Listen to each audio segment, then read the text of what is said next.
live stream. I forgot to turn my volume down. All right, I think we are good to go. Hello and welcome, Just a Family. This is giving you something to talk about, or just a live TV, as I like to call it. Today we are doing an episode of putting yourself before the goal. And today's episode is sponsored by Phoenix Identity, who is offering you the clarity, confidence, and courage to take the next steps in your life, in your relationship, or in your business. You can click their link in the description and grab a clarity session with them through that, and we will get going from there. Today's guest co-host is none other than Jen Griffiths, and I know that I spelt your name wrong a few days ago, so I apologize for that. I don't know why, but it was doing Griffins for some reason, and maybe that's a sign, I don't know. But I'm going to hand it over to you to introduce yourself. So, hi, it's evening where I am, but good afternoon to your side as well. I'm Jen, and I'm known as the Tropic Pianist Gamer. Now, I know on your side of the ocean, you might not have heard of Tropic, but Tropic is a vegan skincare network marketing company that aligns with everything I like. So I care about the planet and environment and stuff. I'm a professional pianist. That's my first job. And I'm a private piano tutor. And the gaming bit, I'm head of one of the biggest Nintendo fan hubs in the UK, which is called Nintendo Players UK, and I also co-founded Nintendo North Wales nearly 10 years ago with my husband. So that's me. Very amazing, and a lot to be very proud of. But today we're not talking about what you've created that you're proud of. We're talking about where it all began. Because you are uniquely known as the Tropic Pianist Gamer, right? And that is a very unique title, and it's a combination of multiple different things. And I wanted to highlight that, you know, when we were doing the pre-screening interview, we talked about, you know, putting yourself before the goal. And that goes hand in hand with two different variations. And the first one being the thought of, you know, I have to have myself all together before I can start creating my goal. And that's what you and I talked about specifically. But there are also people who, you know, well, no, I guess we are talking about that. Sorry, I'm having a mind boggle. This is what happens when I don't eat before an episode. I start mind boggling, okay? FYI, husband, if you're watching this, I did eat a little bit, so we're good. I get in trouble, very much trouble if I don't eat because it makes me sick. But yeah. So with that being said, we are conditioned conditioned to believe that we have to have everything. We have to have the clarity. We have to have the you know, the confidence, the courage, all of that, which is, you know, what a Phoenix Identity is offering. But we figure we have to have all of that. When I started my business, it was, you know, I don't wear makeup, I'm overweight, my teeth aren't perfectly white, right? Because it is a very physical and appearance is important because I am the face of my brands, right? So you would think that I would have, you know, worked on losing the weight, you know, whitening my teeth, whatever needed to be done before I started a talk show, right? But I didn't. I decided to just start a talk show. So when you hear putting yourself before the goal, you can think that, you know, you need to fix yourself before the goal. And that's what we're talking about today, because that is the common misconception, that we need to have all of ourselves all together before we start creating our dreams. And you're living proof that you don't need to do that. You can work on the goal while still working on yourself. So why don't you tell us your story? If you feel inclined. So, funnily enough, you say finding yourself before the goal. I still don't really know what my end goal is, but obviously it's to be a successful entrepreneur, which I'm getting there. But I actually started my first business as a piano tutor out of desperation, because I thought I was a rubbish pianist, but all I had left at that point in time was the ability to sort of play the piano. I did have grade 8 at the age of 17, but by the wayside, I was actually so afraid of judgment that I wouldn't play the piano in public. So winding right back, so basically 2020 I started to overcome a severe anxiety disorder, which I'd had from age 13. I was only diagnosed at age 27 back in 2013, and I only overcame it during lockdown. Winding right back of finding the root cause of it was what helped me overcome it. So the root cause of it was the extreme fear of judgment through bullying. Perfectionism was a major one. So the bullying actually started when I was just 4 years old. Because I am mixed race, I'm half Chinese, the first bullying word uttered to me was a derogatory word for a Chinese person at the age of 4. So that was funny a few years later as a piano teacher, where there was an 8-year-old student who came to me and the subject of racism came up and they didn't know what racism was because I'd learnt it at such an early age. I couldn't imagine a world where people didn't know what racism was. But apparently it's common around here that the kids don't know what it is. But that was my first experience of bullying. Back then, my mum was like, because my mum was the Chinese one, she was like, oh, just ignore it. They don't know what they're talking about. So obviously looking back, I know it was probably the parents influencing the kid, because the kid at that age probably didn't know what he was talking about. But my mum said, ignore it. So I did ignore it. I was able to brush it off. And that was fine through primary school. I was actually quite a confident kid at primary school. I was in the football team, the cricket team, rugby team. I was quite sporty. Then secondary school happened. Secondary school, you're not allowed to play football. You're a girl. If you want to play football, make a girls' team.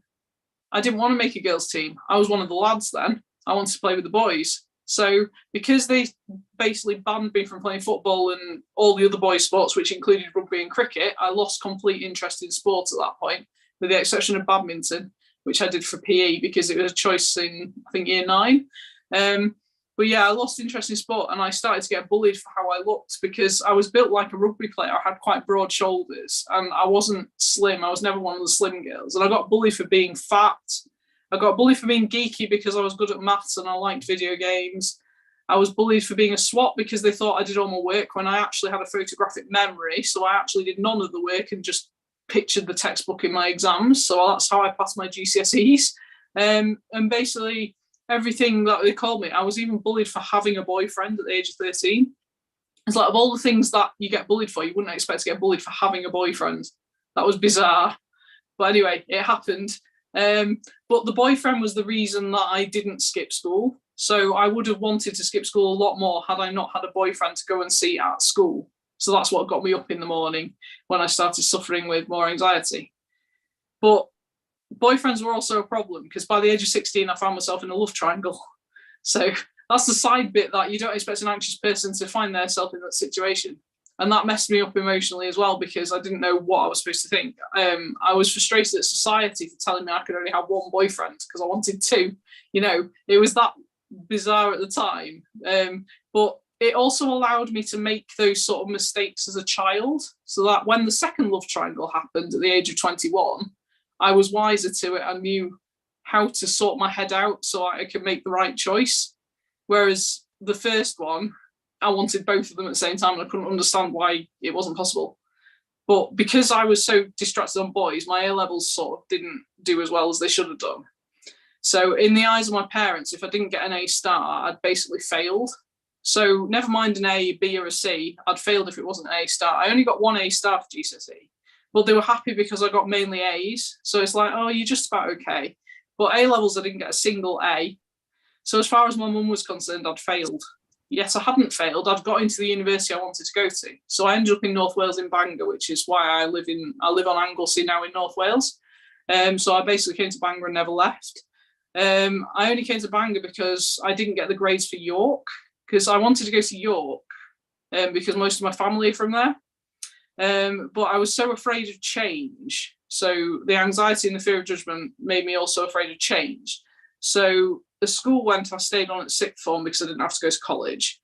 Then I wanted to go to York because it was like not leaving home because I could go and live with an auntie or something. But life didn't go that way. So life was like, nope, you're going to Bangor. You don't know anyone in Bangor, but you're going. So I survived. Fast forward degree, I failed performance because of anxiety. I actually did first study viola because I thought, oh, I can have free lessons on only one instrument. I'll pick my weak instrument, not my strong instrument. So I failed performance because I was too shaky. If you imagine playing a musical instrument while shaking, it's not going to come out well. Violin out of tune, piano vibration pedal, it didn't sound good.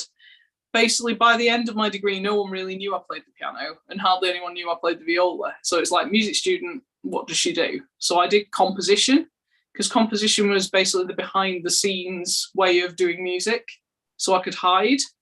And I actually did a master's in that to avoid getting a real job, because my parents wanted me to do a PGCE in teaching, but that was the point at which, like, I can't do it. I haven't got the confidence to be a teacher. So I did a master's so I could hide away some more. But had I not done the master's, I wouldn't have met my now husband, because I met him at the point I did my master's. So I'm a believer in everything happens for a reason. So I got through my degree, I just about passed, and then I ended up on 0 hours contract, because what's the ultimate not changing thing you can do from doing a master's? You could have done a PhD, wasn't able to apply for funding because I didn't have the confidence to contact people. So the next best option was become a support worker with a 0 hours contract, which I got stuck on for the best part of 10 years, getting paid less than minimum wage. But I was happy because I wasn't unemployed and I didn't have to put myself out there, because the idea of a job interview caused meltdowns, So 2014 was the year I got an office job. It was a maternity cover. It was someone else's job, but I really enjoyed it. And I thought, maybe 9 to 5 life is for me after all. I like the salary and I like the variance of the job, but the job wasn't mine, so I had to give it back at the end. So they told me to go for interviews, which I failed every single one. Different reason. You're too nervous, too anxious. You weren't prepared. You talked about the one I was confident for. I talked so much about my own portfolio of running Nintendo North Wales successfully that I forgot to talk about the job I was applying for. So that went belly up as well. And the end result was I got a job in a private sector. Private sector was the first and last time I ever declared my anxiety disorder on a job application. They said in the interview they'd support me, and from day one of the job they used it against me. I lasted a grueling 4 months in that job, being bullied most days by the manager, the office people, and I walked out the day that the office person told me to F off. So he swore I didn't. So yeah, I F'd off and never went back. And I had a breakdown at that point, and it was basically like, I failed at life. The 9 to 5 doesn't suit me. What else is left? And that's what led me to, it took me about 4 months to recover. And then I decided to be a piano teacher, because we just moved house where I could have a study that was downstairs, so I could move my piano from my childhood home. So I'm in my studio now with my Galaxy wallpaper, and I teach piano from there. And it's my piano that I've always lived with. But at that point, I only became a piano teacher because I thought there was nothing else left. So I had no goals in sight then, no aspirations, nothing. I just like, right, that's all I've got left. I've got to give it a go because I don't know what else I'd do.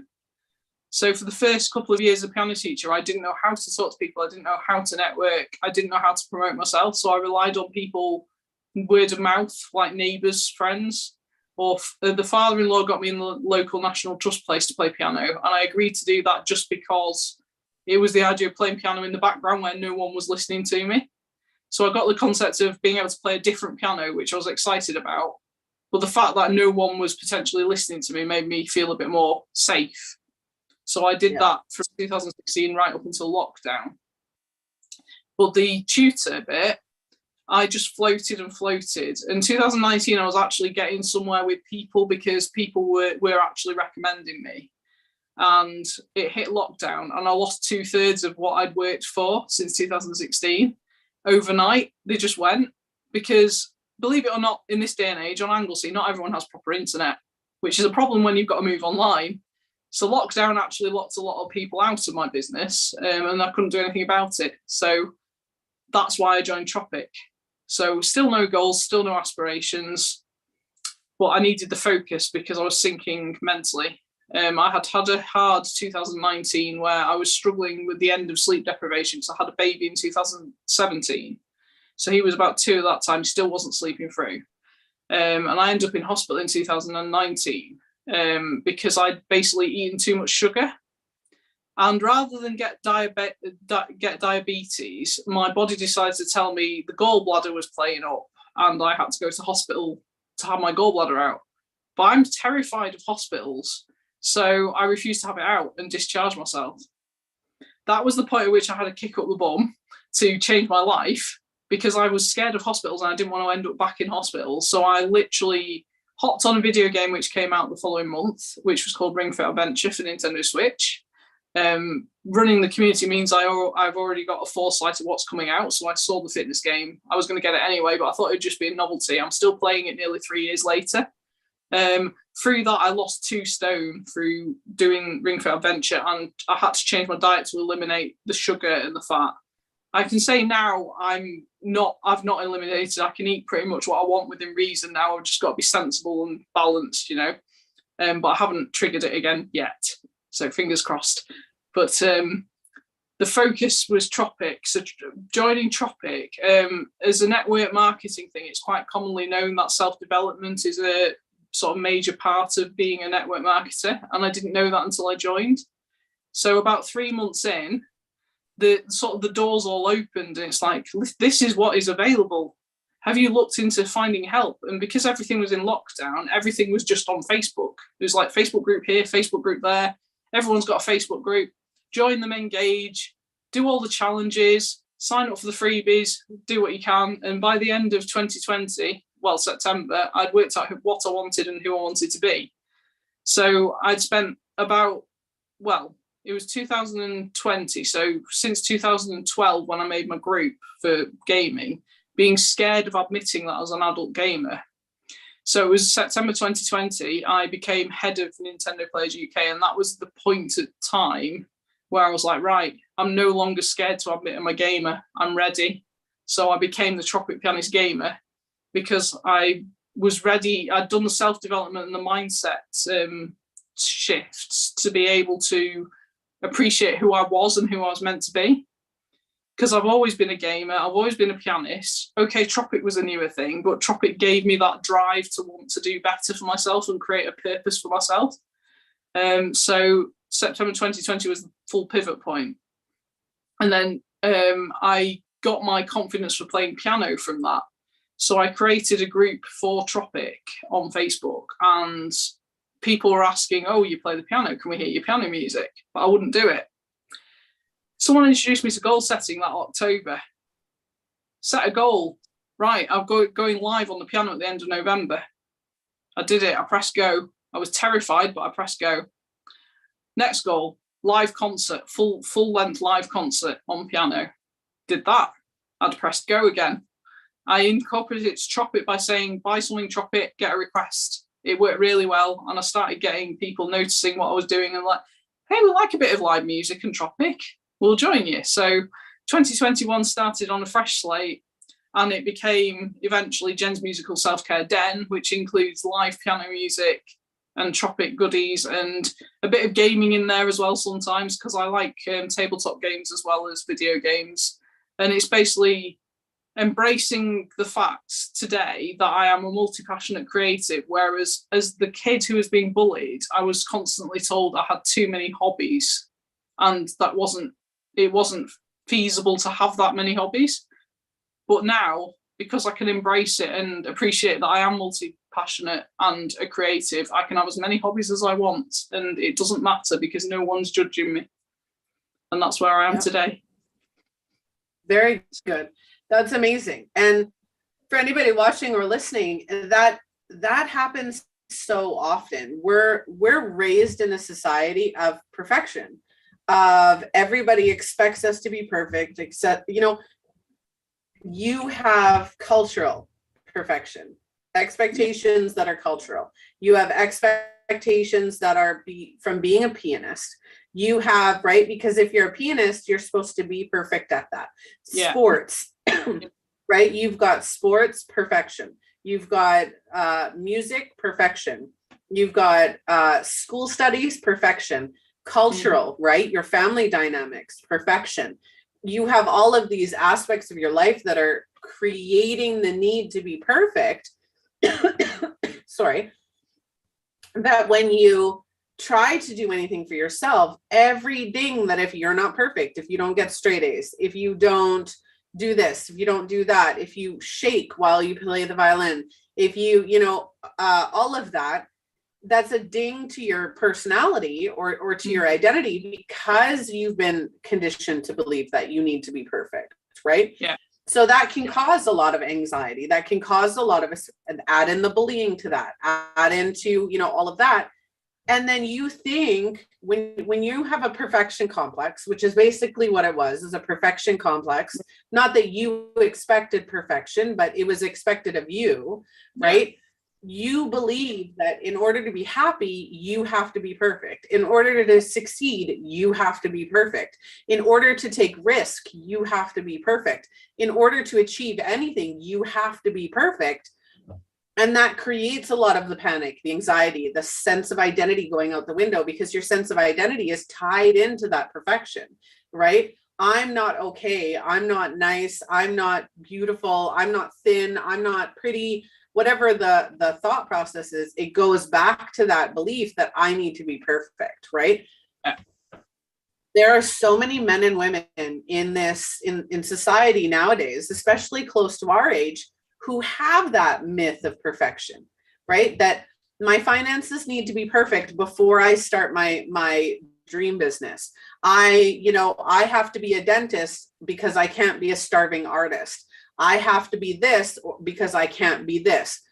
We get so caught up in, I have to do this before I do this, that we never end up doing this.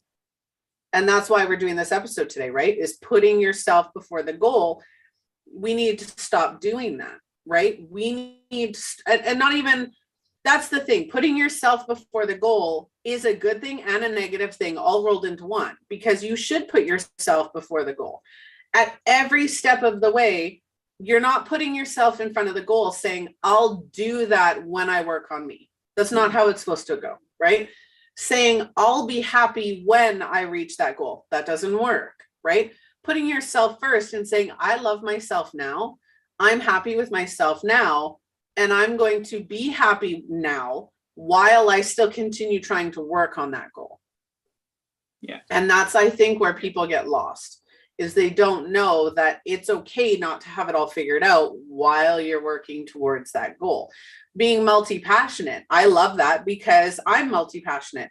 I have 6 businesses of my own, and they've all come out of each other, right? And every one led me to the next one. Every situation led me to the next one. It is amazing being multi-passionate, whether that's a hobby, whether that's, being an entrepreneur, whatever that looks like.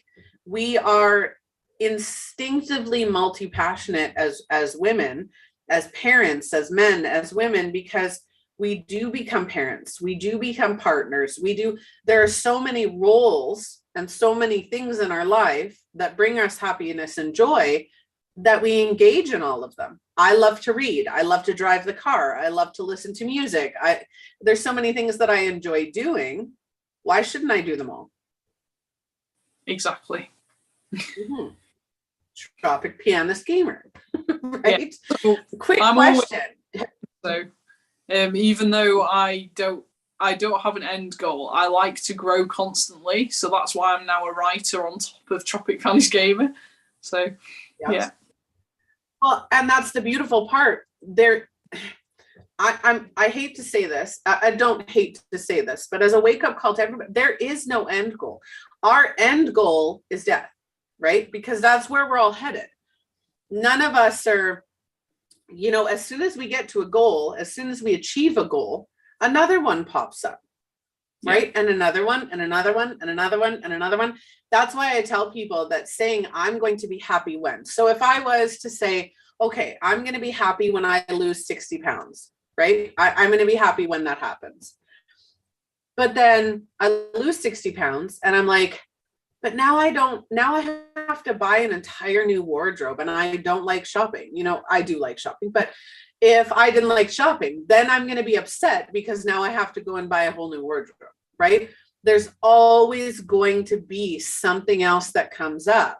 It's just the pattern of life, right? There's always going to be something different. There's always going to be another goal. There's always going to be another outcome. There's always going to be another hobby or another passion topic that we throw out there. It's not the end goal that's the beautiful part. It's the journey between there, right? Your biggest strengths, your biggest achievements have been in that journey. Every journey that you took was to make yourself better, to make yourself stronger, to find the confidence and be the person that you wanted to be. Yeah. So yeah, finding confidence. Working out what you want from life in passion. What is your passion? Because I've met a couple of people who just have no interest and no hobbies, and I wonder how they live, how they exist, because it's like I couldn't imagine life without any hobbies. It's bizarre for me, but each to their own, I suppose. Yeah, it is. It's crazy. And we all have passions and hobbies, and you never know, those people might have passions and hobbies that they can't talk about, because that does happen, right? It does. Every so often we have hobbies or passions that we don't like to talk about because they may not be appropriate to talk about. So we won't go there. But it's ironic in a way, because I'm multi-passionate now, but I was, when I was a teen and looking at possible career options, I was described as having a lack of initiative and a lack of enthusiasm for anything and no passion. So I was like, well, look at me now. I'm the opposite. Well, and that's a misconception. You always were passionate. And from the story that you told, right? And I'm a connect the dot. I always connect dots. You were multi-passionate. Look at your love triangles, right? Every one of those love triangles meant that you had an abundance of passion, right? And you were multi-passionate. It wasn't just one person or one scenario. The fact that you did the violin and you did tropics and you did gaming, and at that point in your life when that person said, you aren't passionate, you have no initiative, you were most likely dealing with the anxiety. You're not going to step out of your comfort zone and say, I like that. You could have been overwhelmed because you liked too many things and you couldn't pick one. Yeah. So for that, but you might not have wanted to voice that because you were quiet and you were, just quiet. Yeah, pretty much. I'm also passionate about something. So I'm kind of scared to ask this question to one of our viewers, but what are you passionate about? And I'm not going to read the comment if it's not appropriate, because some people, we're as the show gets more popular, we do start to get trolls and inappropriate comments. So bear with me on that one. But yeah, it's not right the way people think that. Well, and I'm going to rephrase that, because that sounds like it's shaming, and I don't shame anybody. But we need to learn as a society that it's okay to, not be perfect. It's okay to not know what the next step is. It's okay to, try to work on achieving your goal when you're still dealing with anxiety or depression or panic or any of those, any other issue, right? If you're a mother or a father, maybe you don't have the finances, maybe you don't have the time, maybe you don't have this or that, and you still want to create something. Why not? Why not even just, write it down? There are so many different ways to achieve your goal. It doesn't have to be taking action right away. It could be planning it. It could be, doing research and take different steps and talk to different people about what it is you want to create. If you're somebody like me, you just jump right in. I jump right in. I do research and I jump right in. I literally, and I'm a different breed of human. I literally decided, I came up with the concept, decided to launch it, named it, and posted it in every area of Facebook I could possibly do. In 1 hour, I decided to create the show. 1 hour. I created it, I launched it, and I looked for guest speakers. All in 1 hour, because I knew what I wanted. I'd never been so clear. I knew what I wanted and I went after it. That was the end of it. There was no question for me. It was, I knew what I wanted. Now, for anybody watching, even for you, because you're like, holy crap, I can see the wheels turning there. I had, when I first started the show, I had massive stage fright. In order for me to do a video, it would take me 60 tries, because even one little mistake and I'd be like, nope, don't like that one. Oh, my first video I too. would take 100 selfies. Yeah. I would take 100 selfies only to go, well, that's not the worst one. And I would pick one out of the 100. And it was all, you know, so I created a show that felt good for me, that worked my way. And I said, you know what, I'm done. I'm doing it. And I did it. And look where we are now. So our viewer said, they're passionate about their future, but at the same time, you're nervous. And that's totally fine. If you're feeling nervous, and I'm sure Jen will help with that. If you're feeling nervous, you can choose to do it anyway. You can take baby steps. I'm going to let you. Yeah, there's a quote that says, feel the fear and do it anyway. That was one of the first ones I came across when I started my journey, and that mattered because I always had the fear, but I don't now. Literally, you were saying it took 60 attempts. The first time I recorded myself playing the piano, it took me all day to record 10 songs, because every mistake I made, I had to re-record it. And it literally got to something like 7 or 8 o'clock in the evening, and my husband was like, stop it, just press publish and be done with it. It doesn't matter if there's mistakes, just press it.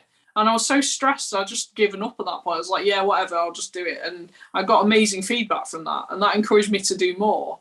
So it's the feeling the fear. And the selfies, I used to do loads of takes and pick the best of the worst, but now it's just like 2 minutes to 8, quick selfie, done, post it later. So I've got a selfie from this, for example, I took 2 minutes before I came on the call, and I was happy with that. First attempt, you know, because I've got used to sort of appreciating who I am, what I look like.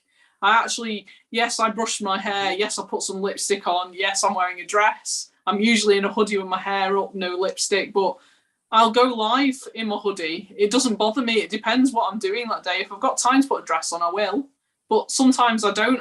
I just pop on quickly, and I'm like, here I am, take me as I am. It doesn't bother me anymore. So, but that has taken 2 years of self-development to do. So that's not just off the cuff. That I've felt the fear a million times to be able to do that. You know, it takes time. It's not an overnight thing. But yeah, if once you start, 3 identical. Yeah. I've got a lot of team hoodies because Nintendo North has merch, and I've got Tropic hoodie, and I've just ordered a Tropic Pianist Gamer hoodie as well, so I'll be branded as well soon. Ooh, that'd be nice. Winston Churchill quoted that failure is the stepping stone to success. That's all it is. So feeling the fear and doing it anyway, obviously there is the chance of failure, but failure isn't what everybody thinks it is. Failure is when you fail at something, that's when you learn how not to do it. That's when you learn what you like and what you don't like. That's how you learn, okay, I didn't like doing it that way and it didn't really work. I'm going to try it the way I really want to try it.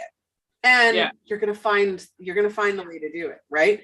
Failure for me, I always say failure is the springboards, because when you fail or any negativity, it's like a springboard. If you're a gymnast and you're running towards that springboard and you got to jump, you hit that springboard and that thing just launches you into the air to do whatever flips and twists and, you know, grand gymnast things that I don't know how to do. No, right? me neither. And it launches you to the next step. But it does, it launches you to the next step. And that's what that failure does, right? It launches you to the next step, that okay, it's okay to do that, right? It's okay to take that next step. It's okay to fail. You learn from that. Like, I'm really very deep thinking kind of person, like anything, even I think on small things, I start thinking a lot how to cope with that. I can answer that one. So I'm a very analytical person, 100% analytical. I think of things from so many different perspectives, and I can get caught up in my head thinking of all the various ways that something can happen or that something does happen. Put my family for example. If my family says, "Oh, I'm on my way," and they're not here in the time frame that they're supposed to be here, all of a sudden I'm thinking all of the scenarios, right? Did they catch a red light? Did they get into an accident? I start going through all of those scenarios. Now I know that I do that. So I have half my family I search. Most of my family that has cell phones, I can ping their location whenever I want. Like I stalk them. I love my family. They know that I do it. They know that I do it, but they've given me the ability to do it where I'm like, okay, you're not home yet. Where are you? I don't care what you're doing. I don't care where you are. Just make sure that you're still moving. It reminds me of a slightly funny story. Of a what? Sorry? A slightly funny story, if you've got time for me to tell it. So basically, we're on holiday with a group of friends, and it was the first night, and everyone went shopping because they realised the online delivery wouldn't be available till the next morning, so they went physically. They left me behind to keep the door open for the people who hadn't arrived yet. So there was a carload had gone shopping. They stopped on a roundabout, and I tracked my brother's phone, because me and my brother do it for a laugh, and we just got like iPhones then. So I was tracking his location and realised they stopped at a roundabout for half an hour. So I was thinking all the possible, oh my God, they've been in a crash. Oh my God, something's happened. And about an hour later than anticipated, they all walked through the door. Oh yeah, we just popped to a McDonald's. Bearing in mind, it was 9 p.m. and I hadn't had tea at that point. I was absolutely starving. They'd gone for a McDonald's without me. I was really, really angry at that one. And my husband was part of that. And he just shrugged it. He's like, what are you worried about? We just popped for a McDonald's. I'm just like, seriously? But yes, yeah, exactly. Let me know. Yeah. So negative things. So you think a lot of negative things. You know what? Most of us do. That's a human nature thing. It is human nature to automatically go into the negative thoughts and the negative what ifs, all of that stuff without knowing full context of exactly, like without knowing an actual situation. Or an example on your end, then I wouldn't be able to specifically give you like ways to stop that. But one of the things that I tell my own clients is that when you are feeling negative emotions or having negative thoughts, let them come. Let them come. Don't try to push them away. Don't try to suppress them. Let them come and try to figure out why you're having those thoughts. Is it something that you're afraid of doing? Is it something that and again, that's situationally dependent, right? If you're thinking about taking a next step, then you would have the fear, you would have the anxiety, you'd have the panic, you'd have the what ifs, the can I do this? Should I do this? All of those negative thoughts. And a lot of the times when we go through the negative thoughts, it's actually a belief within our mindset that's saying you can't, you won't, you shouldn't. And I always say feel into it. And then ask yourself, is this my thought process? Is this what I think or believe? Or is this somebody else's thought? Is this somebody else's process that I'm trying to put into place? We instinctually, whether you're spiritual or not, we instinctually have the answers within ourselves. We will be doing an episode on that actually later on, where all of those answers are within you, right? All of those answers are your capability to say, feel into it, your gut instinct, when I'm on the right path, I get full body goosebumps. If I'm talking about something and it's the right thing for me to be doing at the right time, full body goosebumps. And then I'm like full bore, I go. No questions asked, I go full bore. And that's my way of saying yes, like a full body yes. But I get out of my own head. I remove the emotions and I say, okay, I'm going to feel the emotions. I'm going to feel the fear. I'm going to feel the anxiety and the panic and all the what ifs that are causing me to, my heart palpitate and hard time breathing and everything else that goes with the panic and anxiety and those negative thoughts, and go, okay, whatever, you gotta just calm, right? Like deep breaths, just take those deep breaths, relax your body. Those emotions start to fade if you allow them to just come and go. When you relax and you take yourself out of the emotional questions, then you can start thinking logically, right? My biggest thing is, the biggest question most people ask is, what if you fail? But what if you succeed? But what if you succeed? Yeah. Right? What if you, like, how beautiful would that feel if you succeed? So I am 38. I'll be 39 this year, because we're asking how old we are. How old are you, if you don't mind sharing? I'm 36 next month. So yeah. So I'm 39. Yeah. I'll be 39 this year. So, but I work with people who are, so for anybody watching, and I'm not promoting, I'm just giving context. I'm an identity coach, a spiritual teacher, a business mentor, a talk show host and founder of Just Alive TV, as well as I have the Women Supporting Women Network that I've created and will be super launching soon. But I've worked with men and women from 20, not even 20, teens into 70s. I think one of my people was 17. My son is 19. Actually, my children range 8, 13, 18, and 20. And I've worked with a lot of teens. My oldest, my 20-year-old, is actually the reason I started coaching in the first place, because of his struggles in his teens that I wanted to help with. So now I do work with other teens on what they're doing.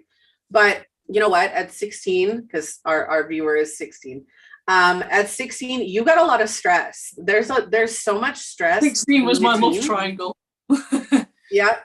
16, my goodness. Once you hit 12, I'm sorry, I'm so passionate about children, and everybody says that kids have it easy. They don't. Children don't have it easy.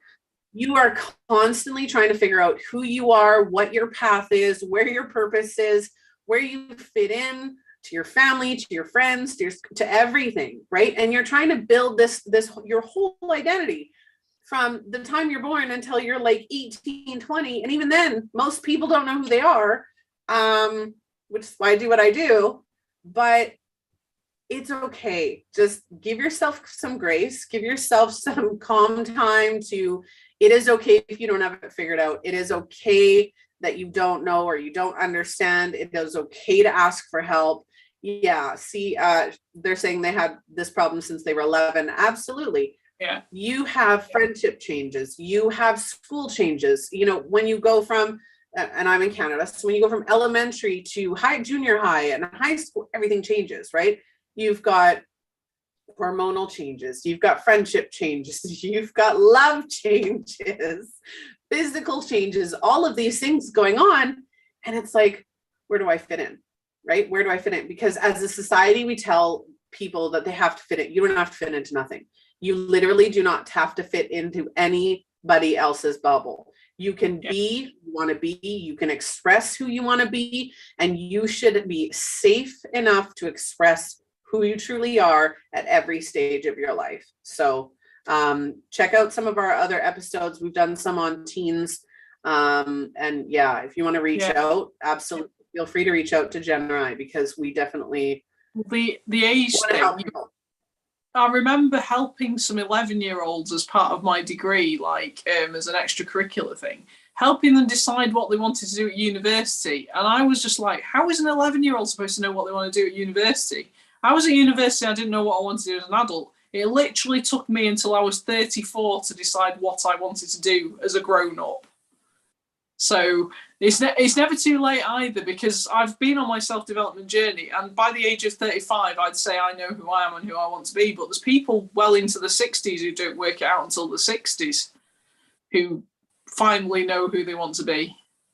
But it's never too late, it's never too early to work it out either. Whenever you're ready is the right time. So yeah, I love that you said that. That's Jen, that's amazing, because that is so true. It's never too early and it's never too late to start. It really isn't. And again, I've worked with people 18, even younger, right? And I can say that I've worked with teens, but most of them have been either my family or, you know, my kids. But interacting with people is always a fun one. Trust me. I know that one. I always say I love everybody, but I hate them all too. No, I'm just kidding. Interacting with people can be difficult, especially with, you know, anxiety, with panic. If you're spiritual, there are a lot of spiritual people who are empaths or mediums, even psychics, who have trouble being in social settings because of the energy of other people. So if you're interested in energy work, that might be, or understanding what energy is, that might be something, because I know for myself, I had trouble being in large groups of people because I would pick up on everybody else's feelings and emotions and be like, whoa, like you're just so overwhelming. And it was debilitating. Plus not the communication with people. One of the reasons I have the show is to showcase true communication without having, excuse me, I've got the hiccups. Without having to feel judged or be judged, or, you know, a safe space for people to talk and communicate. That's one of the reasons I created the show. That's one of the reasons I created Women Supporting Women, because, you know, we need to have safe space. We need to have places where we aren't judged, where we get support, where we, you know, somebody can pick us up when we're feeling down and, you know, celebrate our wins with us and, you know, put you on the chair and go, yay, whatever that looks like, right? Yeah. Exactly, yeah. So lockdown allowed me to do was find my tribe. So I can say I've found them now. Whereas right up through early adulthood from teens, I struggled to make lasting friends because anxiety just got in the way all the time.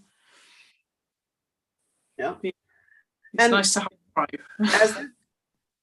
There's also a lack of trust, right?